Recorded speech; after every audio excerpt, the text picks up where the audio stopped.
I'm going to do my best to keep my composure through videotaping all of this, but this is going to be about my first delve into actually doing real podcasting of sorts. So just kind of bear with me. I probably won't edit this. I don't know. So I'm pretty much recording this one as a relaunch to the Locked and Loaded 4x4. Before I used to just kind of do reviews, send up videos and stuff like that just for people to kind of watch. And for people to kind of just have kind of tech reviews and things like that. I left it alone for a long time. It was supposed to be a big business venture. It wound up being a small one. And the gentleman that I originally launched it with was Robert Maguire. A lot of you people know him by Robert Bronco. But me and him were kind of going to do it as a business venture to start doing some of these IDI swap components and things like that. A lot of diesel stuff. And the pickup truck, or actually in this case Bronco, that's behind me right now, it's right over my shoulder here.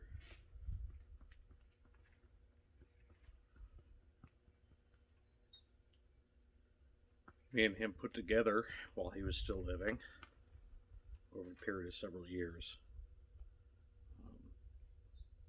She's a 1978 Bronco. We put a pretty heftily built 6.9 liter in it that I'm sure a couple of you that are watching this might already be familiar with, and if not, I'm going to kind of dive into it a little bit today. But I want to kind of do this to fulfill a promise that I made to my best friend.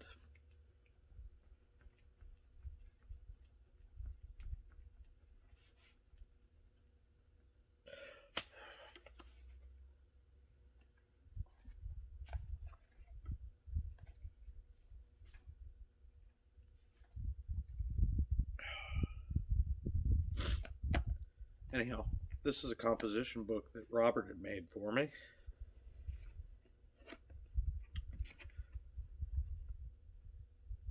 And it was supposed to have his account information and everything for his other channels so I could update everybody after his passing. Unfortunately, he wasn't able to complete it before cancer took him.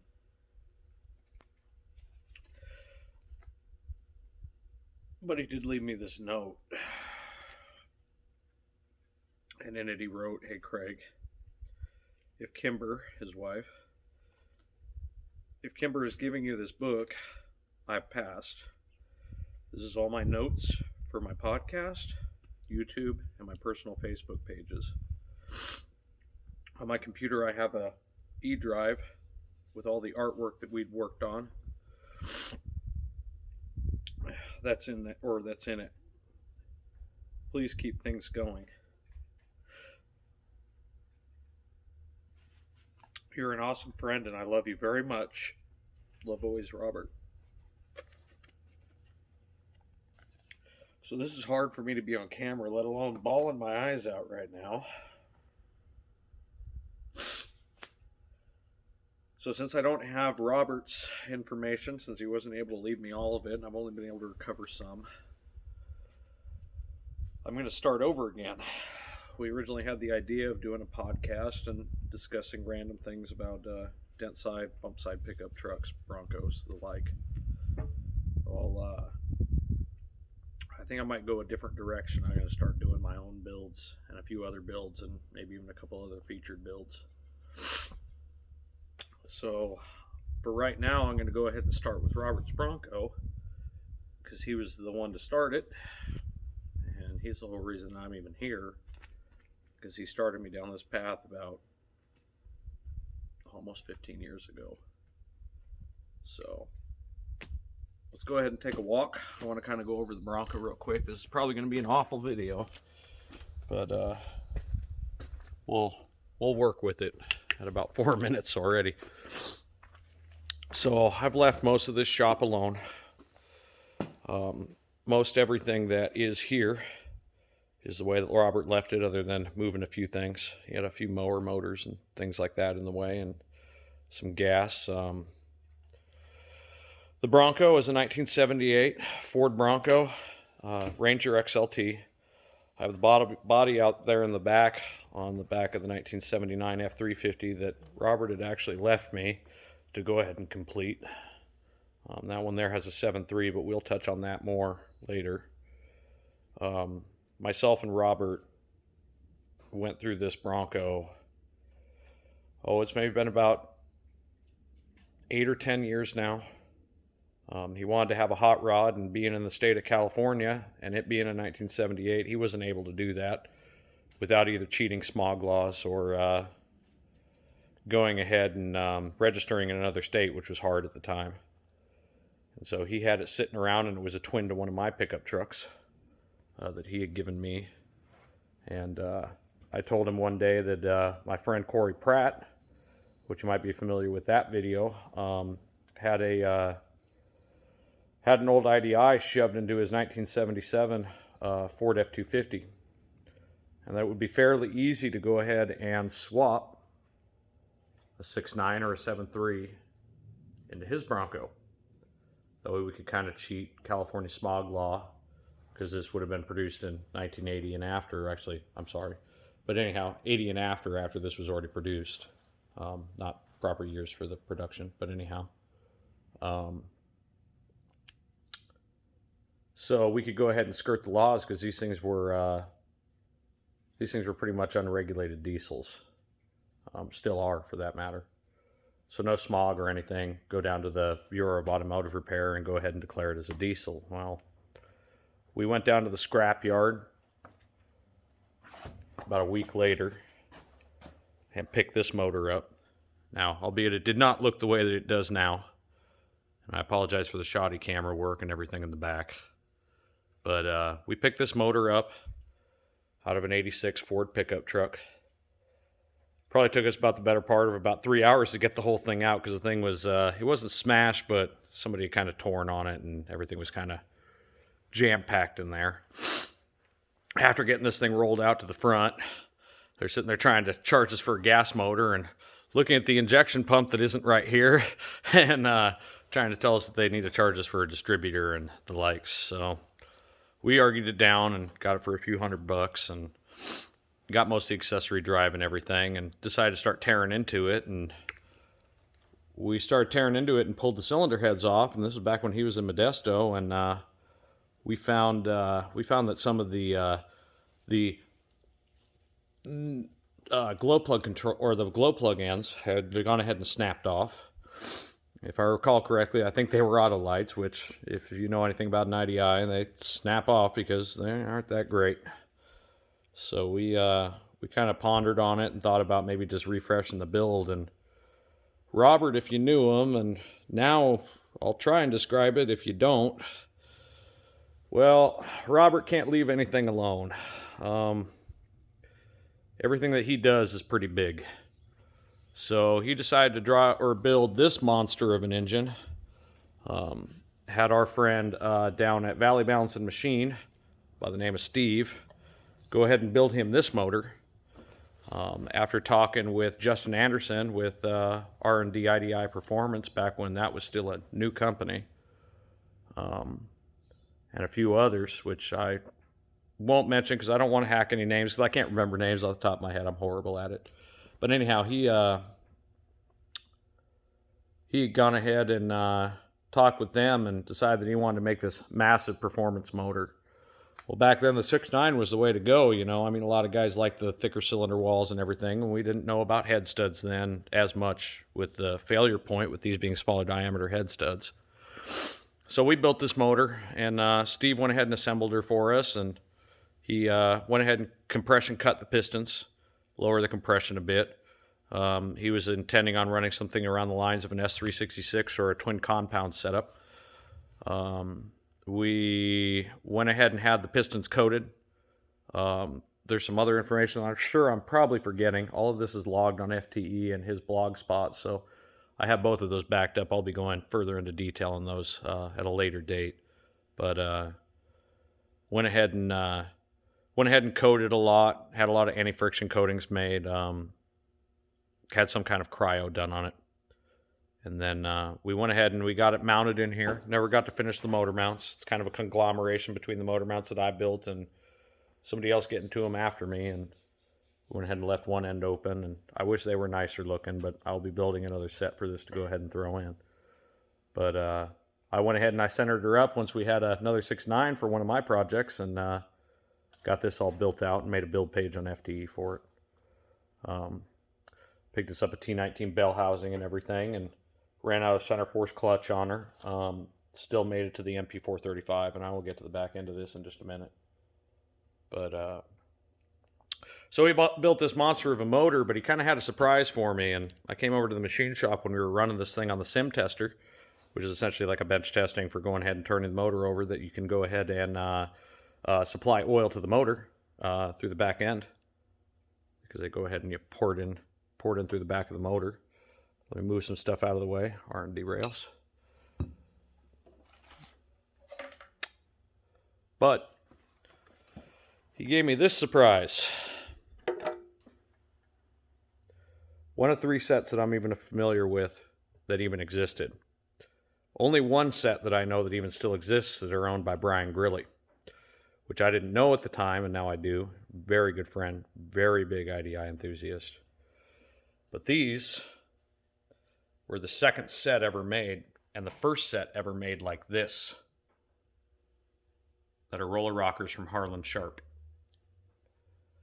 They had a prototype of Harlan Sharp roller rockers from Harlan Sharp that somebody had went ahead and looked into. I think it was Xite with an X on FTE. And he had built some, but they were seriously trimmed down. There was a lot of material taken off from what the original design was, according to Harlan Sharp. And so his original set had failed. Don't know how, don't know why. These are the original prototype dimensions. This is the first set that was built like this. I want to say Brian Grilly's came after. I could be wrong, but to my knowledge, this was the first set of these roller rockers. They changed the cup design down here for the pads to go ahead and adjust. So they have their own little seats. They had to send a different size for this. And one of these days I will repost the original video that Robert has that I had actually filmed, that we had to replace the fasteners and lengthen them. These roller rockers were a pretty penny. I don't remember the actual cost. I want to say that he spent upwards of about $2,500 on the whole set. In getting to be with friends with Justin, Justin made intakes initially that were set up for intercooling. This being, I wouldn't say one of the first sets, but one of the earlier ones. We didn't really get into the injectors yet back then. We were still looking at just doing regular core style injectors. Later on, Justin was coming out with a stage 1 injector, which these have not been seated yet because I have not had the chance to put the rails on. But these have a different, if I remember right, needle seat in them. And they have a slightly different spray pattern because these are stage 1s from R&D. These are one of the very early stage 1s. I have another set that is a twin to these. So, to go with the stage 1, and I don't have it here, but I will be filming it in the next video because I'll be doing a slight assembly video for these R&D rails. There was a 180cc pump there from Justin. Well, it was one of the earlier pumps. This is pre-R&D stampings for the pump. It was actually a rebuild Stanodyne pump tag on it. And that pump wound up having to get sent back because we went ahead and decided down the CCs, because the issue with these engines was you have the smaller diameter head studs, which I said I would touch on again. And those head studs there on the 6.9 liter caused some problems. A lot of engines were lifting their cylinder heads. Well, actually, they were blowing their head gaskets. And we couldn't determine what was going on, but we had a pretty good feeling after a few engines had lifted that the heads were actually lifting up, because the material yield of these studs from ARP, if I remember right, these are an 8750. I don't know. My memory's not the best. But they're the standard head stud that they had. they don't meet the torque requirements, especially for what we were torquing these fasteners down to. Some people will argue me on that, and I think even Justin may have been a detractor of that. But to everything that I've seen and everything that I've heard from ARP, even if they were just saving their ass, these head studs weren't rated for the torque that we were putting down on these things, just initial clamping force. So we were already bringing them past their yield strength to go ahead and hold these heads down. So me and Robert, at the same time as Justin Anderson, decided to go ahead and call ARP. And they gave us a few different solutions. I told them what our problems were. And I'd asked them what they had for materials that they could go ahead and make custom head studs out of to go ahead and match these dimensions and tooling. And in the end, it wound up coming down to running ARP 2000, which was non-reusable, L19, which is the next step up, which was also non-reusable, and plus 625 nickel alloy. Now the plus 625 would make this reusable. You can go ahead and reuse your head studs, which made sense. In case anything ever happened, you can replace the gasket, and you're not spending a bunch of money on custom head studs every time you have to pull your cylinder head off, which you never know. 10 years down the road, you might have to do it. 5 minutes down the road, you might have to do it. Who knows? So we decided on the plus 625s and had everything dimensioned and everything, and had all the specs sent by ARP with a price tag of about $2,500 at the time. Now we're talking about 2-3 years ago. Robert could afford to do it, but after all the troubles and everything, after having this fully assembled, it kind of took the wind out of his sails a little bit. So Robert let this engine sit for a while.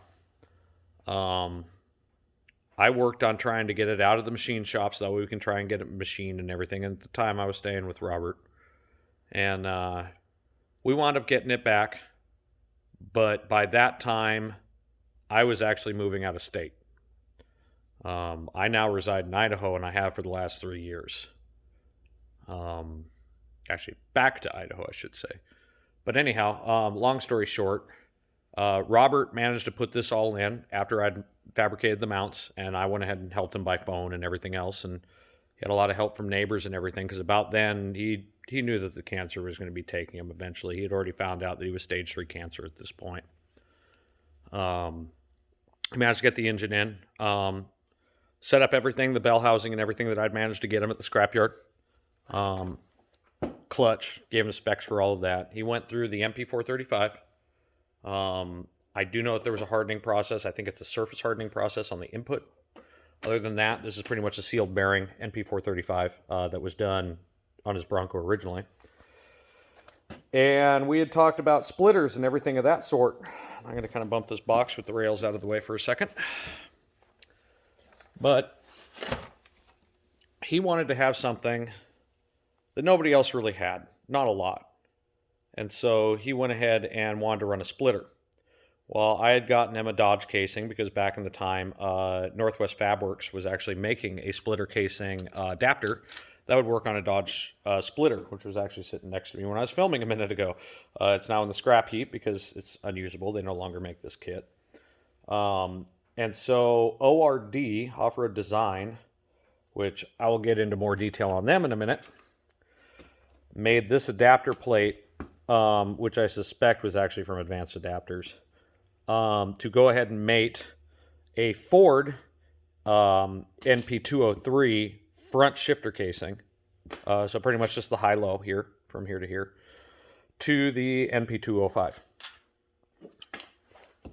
So he went ahead and mated this all up after I'd gotten him a casing out there in Idaho, and I went ahead and I brought it down to him. And got this all set up for really twin cases. Everybody wants to call this a twin stick. It's not a twin stick. Twin stick is just, selecting between these two sections here. So you have your high-low that is selected through here, which operates your splitter case. You have your high-low, which is operating through right here to go ahead and operate your transfer case's high-low section. And then your four-wheel drive selector, front, rear, neutral. It works fairly well. It hasn't been tested yet, as is obvious. The truck has not moved in a long time. We had the chassis already pre-coated. At the time, the best coating that we had that we could find was actually VHT chassis coat, which actually has held up really well for years. I left mine out in the sun on my 76, and it lasted quite a while. No cracks, no rusting, no nothing. So Robert kind of really believed in it to the point where he would coat some of the transmission and everything else with it because it was a non-temperature coating like an engine coating. So it wouldn't keep all the heat and heat soak your oil in your transfer case or transmission. The only downside of running this splitter that I could see is driveline length.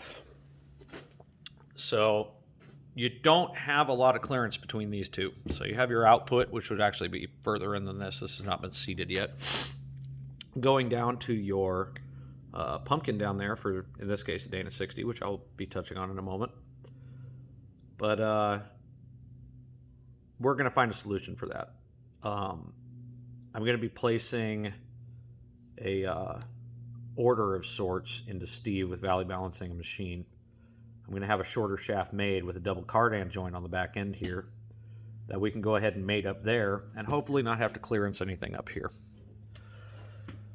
Let's go ahead and I'm going to move to the front of the truck real quick because I'm kind of got a little ahead of myself and started doing the powertrain. And we're going to go ahead and go about the drivetrain. I'm going to put this cover back on. So, Robert decided that he wanted to go 8-lug. The major concern was that the 9-inch would be able to take the torque and horsepower from the motor, which we are still not sure about, and both me and Robert were both very adamant in not estimating horsepower and torque out of an engine without having it on a dyno first. So I will go ahead and get off of my stool from there. So now that my soapbox preaching is over, we don't know what this motor makes. So to kind of have something a little stronger without changing what the Bronco is, we went ahead and started doing 8-lug axles. The 9-inch would hold up, but in my pickup truck that Robert had given me, the F-150, there were issues with that thing blowing up in the past. I mean, we're talking late 80s, early 90s. So it wasn't so much a concern as much as if you're going to build it, let's overbuild it. So we left the Dana 44 CF in the front axle. This is still the stock axle for the 1978 Ford Bronco. We have changed it quite a bit. I have a lot of photos on this. I didn't videotape a lot of things back in the past. I really should have, and I'm regretting it now. But everything that you see here is the Dana 44 CF from 1978, and also the same one from 79, with the cast pieces that are welded. And everything all the way up till this knuckle is the same. This knuckle here is 1978 Bronco. Everything afterwards, brake bracket, you have your spindle, you have your brake rotor, you have your hub, and your outer stub shaft are not. Those actually came out of a 1977.5 Ford F-250. Nothing else was changed other than bolt-on parts. I might touch on that later with photos on another discussion, but it pretty much converted this to 8-lug.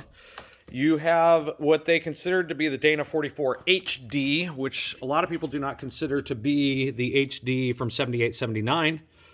But anyhow, so it's the earlier HD, like 76, 77, some 77.5. I do suspect the 77.5 that we ripped this off of was actually running outers from the 77 standard, like the Highboy.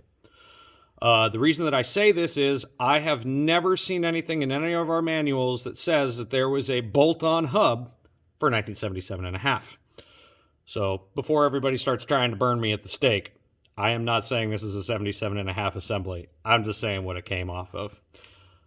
Anyhow, we went ahead and ran the worn hubs. This is running a larger inner spindle piece to go ahead and go in and lock into the hub from the shaft because the shafts are actually enlarged. Our shafts here are from RCV axles. They are a CV axle. And what they have done is this is a 3-piece axle.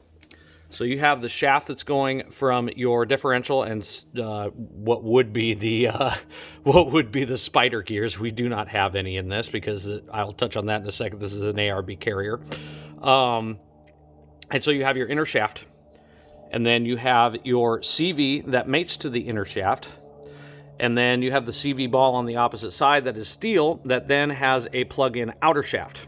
So we are running the Dana 44 CF inner shaft, the Dana 44 HD outer shafts. The same goes for the other side. We did not run brake shields because brake shields catch rocks, and this was not intended to be anything but a toy. The other thing I want to touch on, which is technically powertrain or drivetrain, is the steering on this, which is going to be kind of... I'm going out of order. That's fine. We'll just go ahead and make this an adventure. These were made by Wild Horses 4x4. If you haven't noticed by now, there's a lot of Wild Horses 4x4 components on this. The reason being, Wild Horses 4x4 is nearby to here, now in Lodi, if I recall correctly. They used to be in Stockton back when we were doing this. Some of these components did come from when they moved to Lodi, but that has only been in the last few years. These Clydesdales are about the strongest thing you can put on these trucks. The only downside is it got rid of the stabilizer. But in this thing's case, this was designed to be kind of like almost like a show truck, toy, hot rod. Another thing to call it is a trail rig. He really wanted to go out camping and like really overland this thing. It wasn't expected to go out for months on end. Go out for the weekend, have some fun, go to elk camp or somewhere like that, or, you know, go take her to Slick Rock and just try not to beat the hell out of the body, you know? Just have something cool that you know you could do it, but you didn't have to. To top that all off, redhead steering gear. Every one of the trucks that ever was in this shop, other than that 79 back there, has had a redhead steering gear in it. Blue top is popular now. I don't care about the politics of either of it. Either one's acceptable.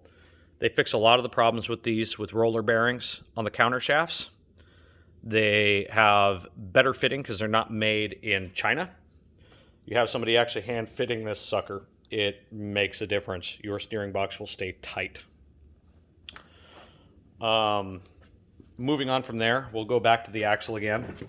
We have the ARB air locker inside here. The reason being, there is also an ARB air locker in the rear. That one's kind of a special case, which we'll be touching on in a second as well.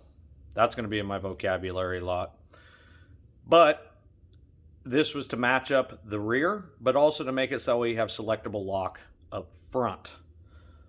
We topped it off with the ARB cover as I knock the shock mount. Anyhow, the ARB cover, which does allow you to, you know, stick a dipstick in there. Do you really need it? No, just an extra feature, like the cover.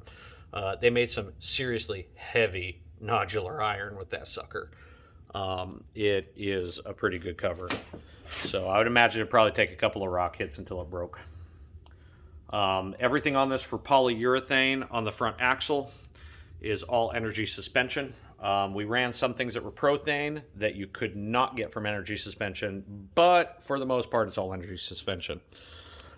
This has a 4-inch lift, and that's including springs from Wild Horses 4x4. We went back with the Rancho shocks, just for the fact of Rancho Shock is one of the oldest manufacturers of shocks, and they're the oldest one in the United States. Plus, to top it off, who didn't have a 70s or 80s truck that they wanted Ranchos on? I mean, come on. Those shocks on this thing were still in good shape when it was parked. When we pulled them off, they were still in good shape. In fact, for that matter, I still have them on the shelf back there just because they're going to be a hanging piece now. I will be moving them to my own shop.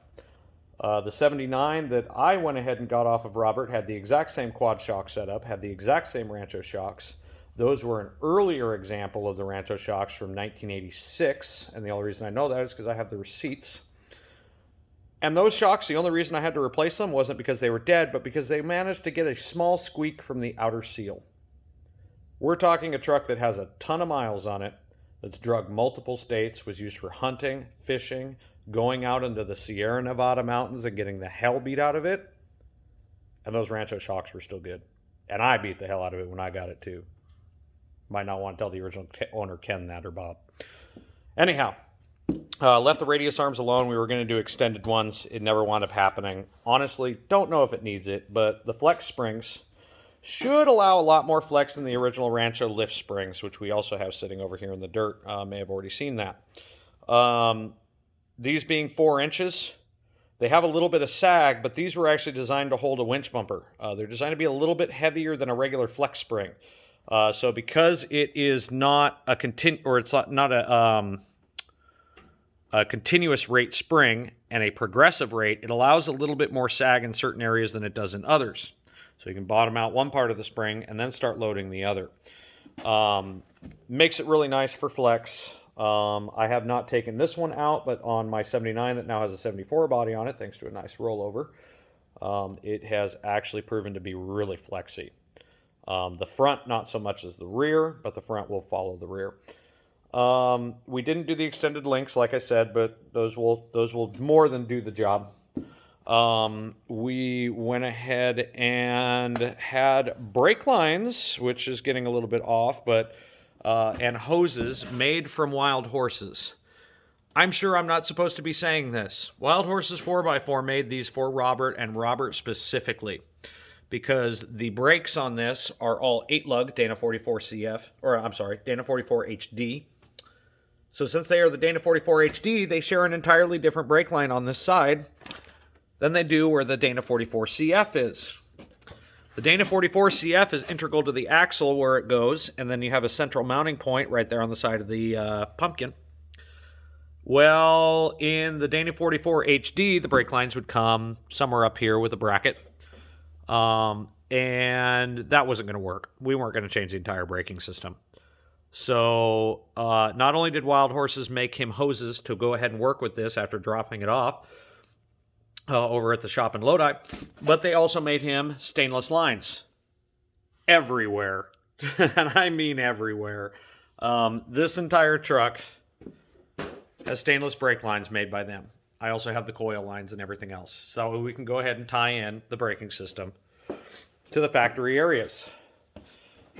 This being a diesel, the brakes are going to be operating under a Hydro Boost system, which will also be from Wild Horses 4x4, because that's what Robert really wanted. And so I'm going to make that happen. I don't care how long it takes or how much money it takes. It's going to be finished. The braking system is going to be Hydro Boost. We are going to be running the 1977 F250 brake booster or brake master cylinder to go ahead and operate this, and it will be drilled out to operate on the Hydro Boost system that they offer, because the only real difference is the mounting. The F-150, F-100 does not share the same bolt patterns, even though they share the same bore diameter, to go ahead and mount the studs to the master cylinder. That being said, I think that was mostly just for assembly purposes only, so they weren't getting confused on the line, and all of a sudden they have a master cylinder that they can't put lines to. And other than that, I've had no problems doing that swap. In fact, Robert's 1977, 77 Highboy has the same master cylinder, and it is running an F350 booster. And that master cylinder is actually F-150 patterned of all things, so I have yet to figure out the difference. I am not a brake expert, but I've gotten them to work.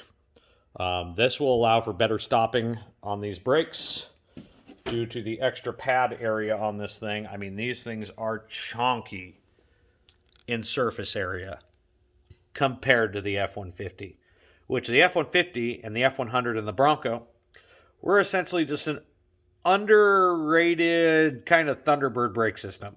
Thunderbird's actually, funny enough, when they were running the Hydro Boost systems and others, actually had a better brake system with their vented brake system than the F-150 and Bronco did. Same with F-100, because they were running the same brake on 4xs. So to fix those issues with inadequate braking, that there was the solution. So 2 for 1. Heavier front axle by a little bit, and 8-lug pattern to go ahead and match the rear axle, and better brakes. Who could lose in that? Anyhow, moving back. The rear axle with, like I said, I have not moved anything, so I still have All of Robert's old welding jackets and everything. Anyhow, moving back. We have the springs from Wild Horse's 4x4. These are super flexible. The only downside is, and I hadn't told Robert this, so this is to no fault of his own, I didn't have him put the spacers on from the Bronco, which were the factory spacers, that increased the angle for the driveline. I will be putting these in. We have the heavier, I forget the namesake, U-bolt system. I do not remember the diameter of these. You could probably ask me in comments later. I'll probably put this on YouTube. And yeah, these are some hefty stuff from Wild Horses as I bump my camera.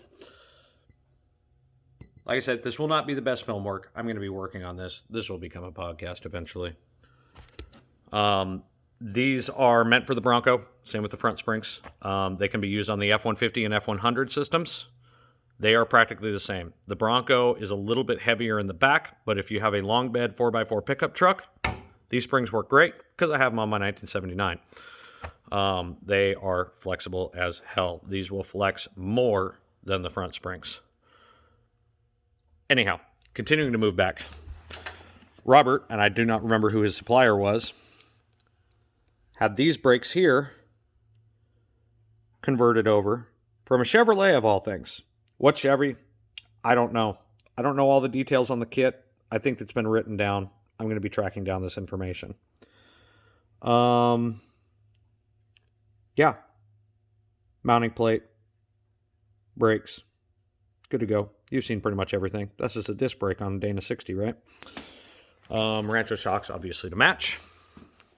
The Dana 60 will mount up in place of a 9-inch. The only thing is that a 9-inch will taper at its block. When you have a factory truck, especially an F-150, the Bronco has those short little blocks that I just showed you. But the blocks right here that are taller on the pickup truck, about yay high, they will have a taper. They will taper down. And so you have a smaller pad here than you do up top on the 9-inch. So you have a wider spring. This spring is the same width as what you'd be running on a Dana 60. You can run these direct. So you have a better pad. You have a better mounting system. Overall, is it going to make a huge difference? No, but I have rocked those blocks clean out of my F-150.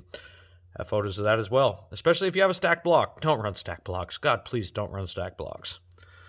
So, anyways, more lines that were made for him by Wild Horses. I want to say that this came from the kit. This is Wild Horses picking it up from there. Really good fitment. This has an ARB air locker in the back of it as well. The special thing about this ARB air locker is it's actually 35 spline.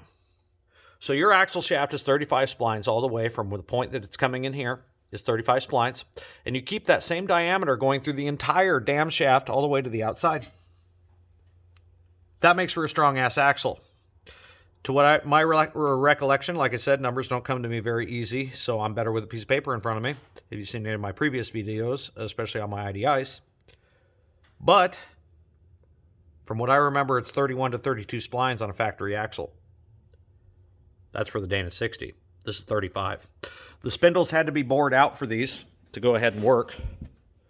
So we had to have a tool made to put these axles on to go ahead and bore this out. This axle shaft is essentially a Dana 60 sized Dana 70 axle.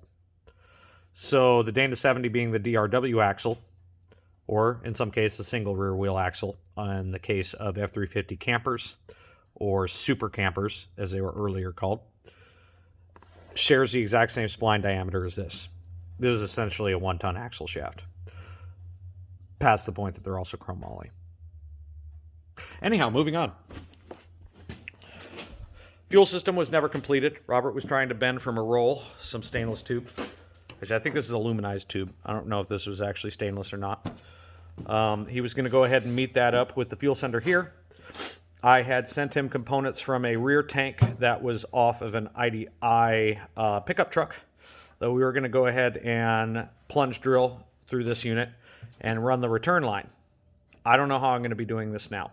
The only reason that we went with this sending unit is just for the fact of this is actually a 1978-79 Bronco gas tank. Skid plate and all. Now, the original gas tank was rusted beyond saving it. So this is actually a reproduction tank. I want to say this was a Dennis Carpenter buy. It may have been an MPD buy. The only reason I say that is because we're not a huge fan of LMC, even though LMC does sell Dennis Carpenter components. MPD sells Dennis Carpenter components as well. I much prefer Dennis Carpenter, but LMC does kind of sell a lot more Chinese stuff that just tends to not really work. I don't hate them. I just prefer not to use them. That's me. Might not be you. Your experience may vary. But anyhow, I want to say this is MPD. It's probably the same supplier that supplies LMC. I would not doubt it. Who knows what tank company actually makes these. I'm sure there's a marking or who knows what. But anyhow, he had gone ahead and run the earlier style tank. I wanted to have input on this, and unfortunately, I didn't. I didn't get to Robert before he'd purchased this. If so, I probably would have had him grab an 80 up tank. And only for the reason that when you're doing an IDI swap on one of these trucks, and especially with the Bronco, it's really nice because the Bronco actually shares essentially the same tank just without this vent here.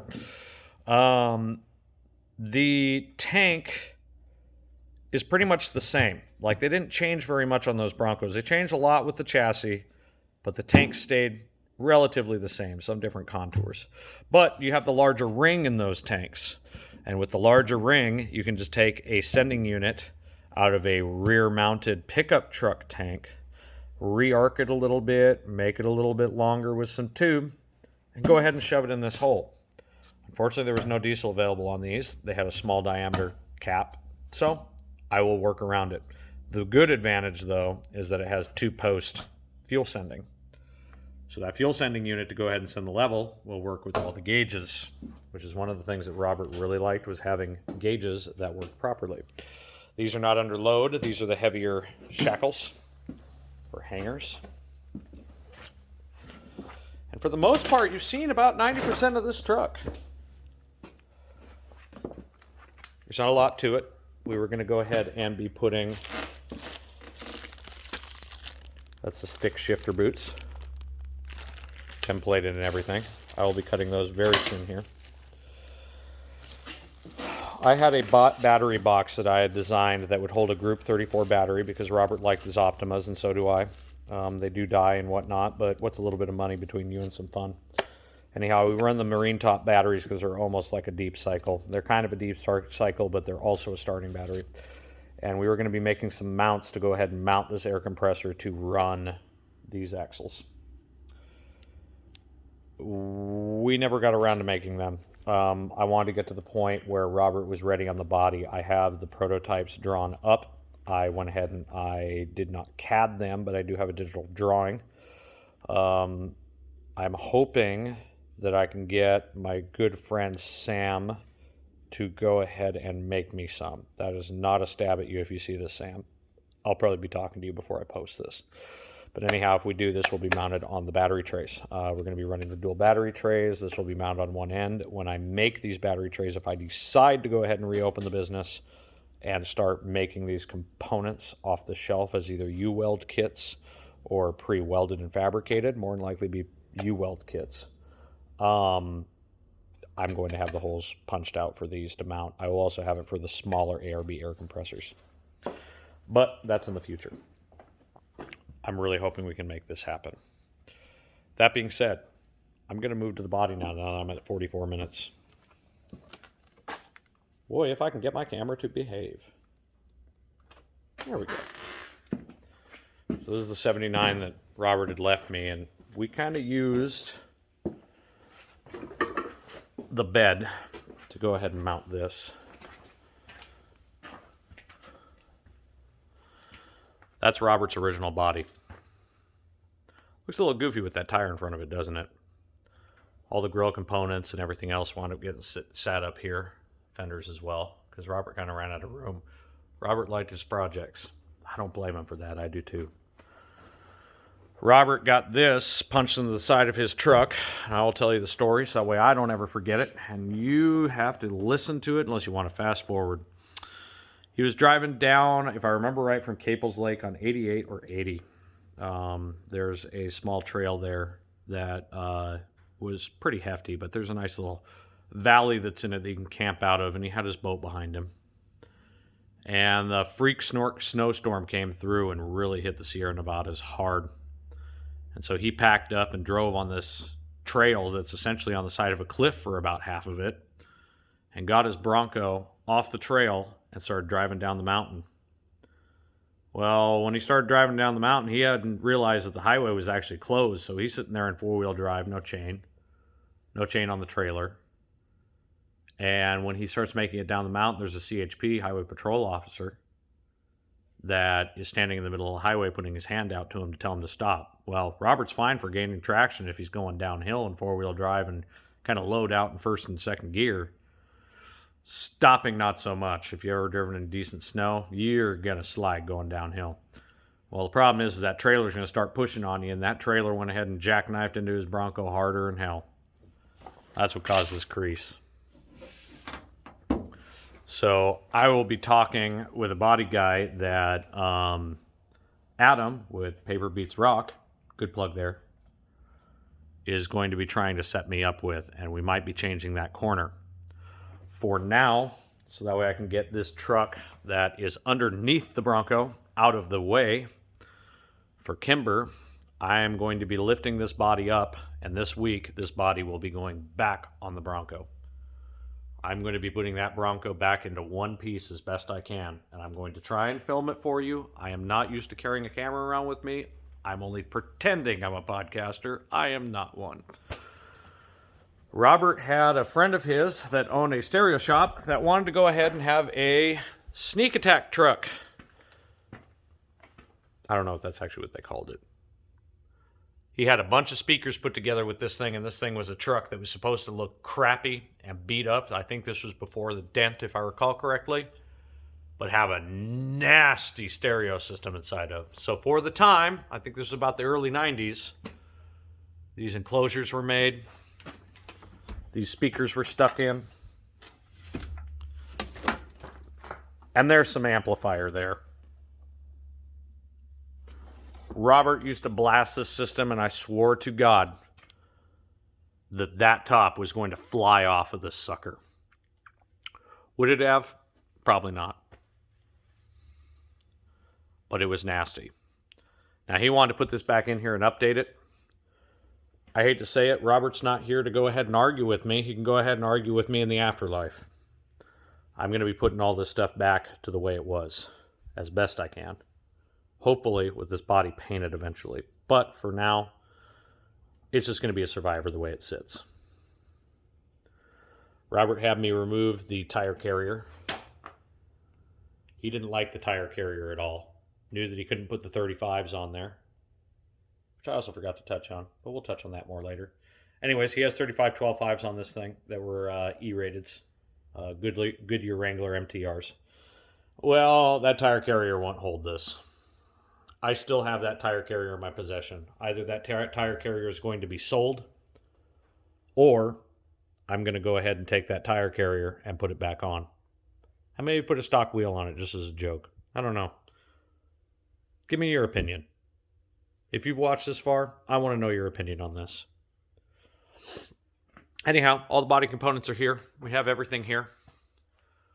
Between here and a few shelves. So I will be putting this back together as best I can. More video on that. He has the original XLT seats. Another thing I did not touch on, which I'm sure you've already figured out by now. This truck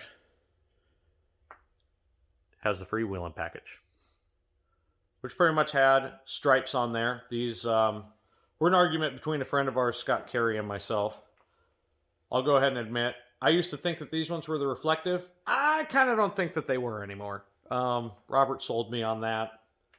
After really, really looking deeply in it, these were not. I think the only reflective ones were from '79. Period. I had a feeling that these were. I worked off of rumor. They probably weren't. Anyways, freewheeling stripes. The windows were added later. Those were an aftermarket offering. They're essentially the pickup truck rear window that's flipped on one side, and the contours aren't exactly perfect, but they're a really cool doubled window. The truck was an XLT, so it had XLT package. I don't know if, as I start hitting grills, boy, my camera work needs some work. But it has the original emblems all in the middle of the seats. I have the rear seat. I have the front two seats. Those are going to be restored. They're going to be left alone. Dash, everything is here. Everything's in boxes. It's going on. So anyway, I think this video has turned out to be long enough. Boy, if I can get this thing to work. I'm going to go ahead and update on this build.